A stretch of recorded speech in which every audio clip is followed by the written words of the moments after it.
Oh, ho, ho, and here we go. We have a servo motor here, which is cool. And it's got this front wheel holder, which is meant to be this part here. And we want to pop a ball bearing on top of it. So that's easy enough to do, I think, because we already have in our model here, I'll just collapse these, we already have a ball bearing. There we go, excellent, right there. And we want this circular cylindrical surface here to line up with that cylindrical surface. So we click on joint, we click on this surface, and you can hold control once you're hovering over it to pick either the top, the middle, or the back. Let's just do the top, I guess. And we want to line that up to the top here. Good. Move to this view. Just make sure that this is lined up with the center there.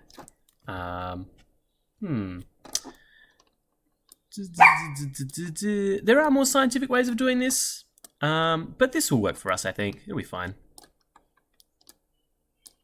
We're not sending this thing into space. I reckon that's perfect. So I do that using clicking on the arrow and dragging the arrow. Click on the arrow, drag the arrow. Thank you, Ollie, for that contribution. Okay, there we go. So now this will be upside down and it will be used to steer this thing. Wonderful. What else do we need? We need to attach this servo motor to this chassis, to the plate. But how? This one, I actually am going to position it manually. I'm going to click on Move Copy. Don't move bodies, move components. Click on Component, and don't click on the component here. Click on it in the browser, servo motor. There we go. And then you can click and drag on the arrows or these squares to position it. I'm going to rotate it by clicking and dragging on this wheel. Then move this up here. Thank you, Ollie. That is wonderful. There we go. And now this can go, will it go on that side? Or, yeah, it'll go like that, I think. Whoa, that is excruciating. Wonderful. I think that is in a great position. Oh, it should be in the center, shouldn't it? Like the wheel should be in the center. It's okay. Let's just eyeball it.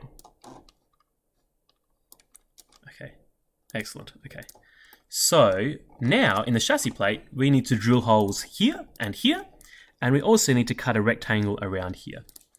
To do that, we can go Chassis, Activate Component, and then click on Create Sketch, and create a sketch right here. I just realized something.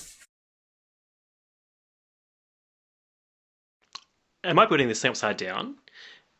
If I undo a little bit and unisolate all, yes, I am building this thing upside down.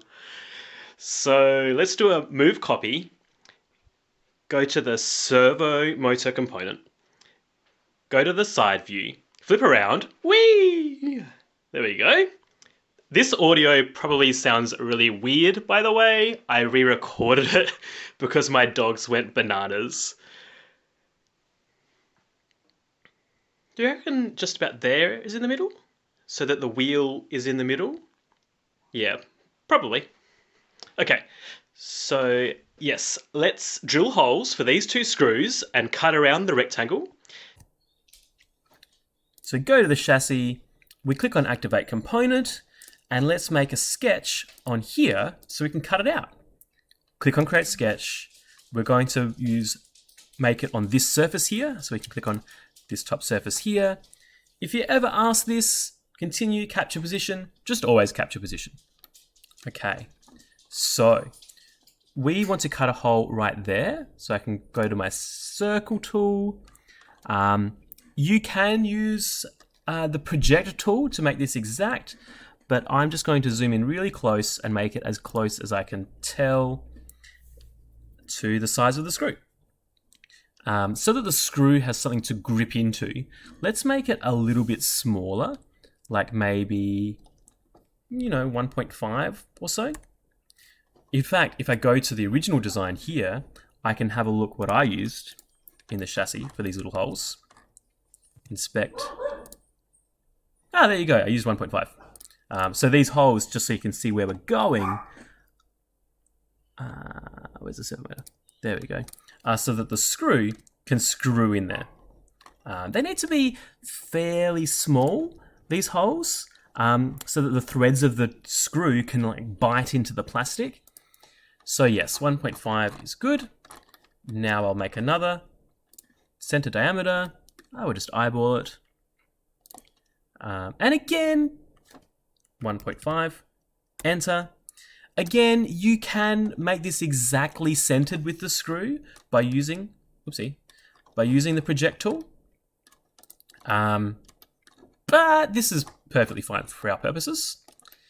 So I'll need to cut those out. I will also, if I go to a top view, need to make a rectangle and cut out from this plate so that the servo can go there. Do you notice that the servo currently goes through the plastic here?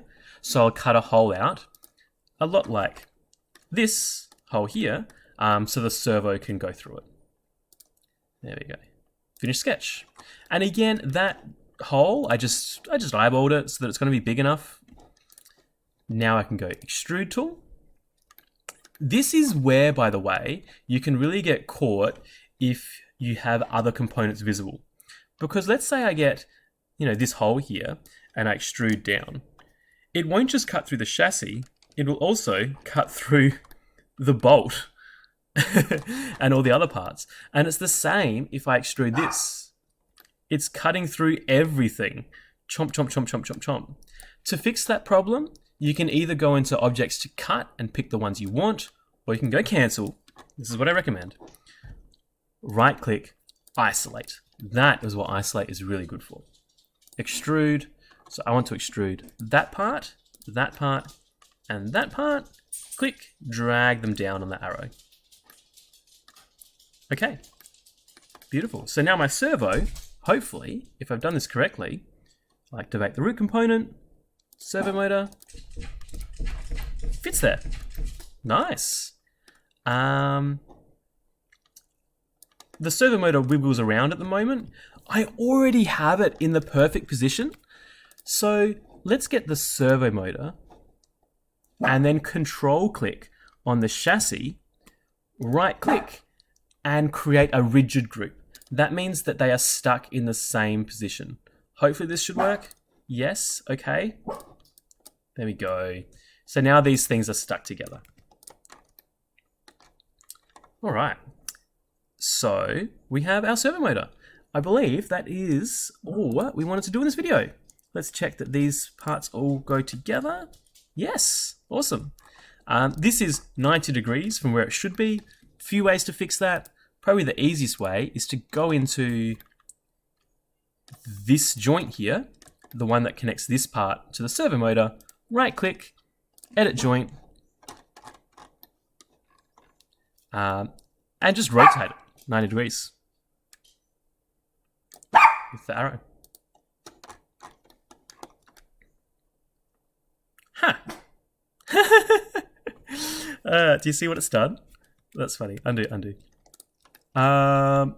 Okay, alternative, right click, edit joint. Instead of having this as a rigid joint that's like gluing these parts together, click on motion, click on revolute. Okay, now they're still in this position, but now this joint, if you click and drag, ideally it should spin. Currently it's not, because it's just dragging everything to it.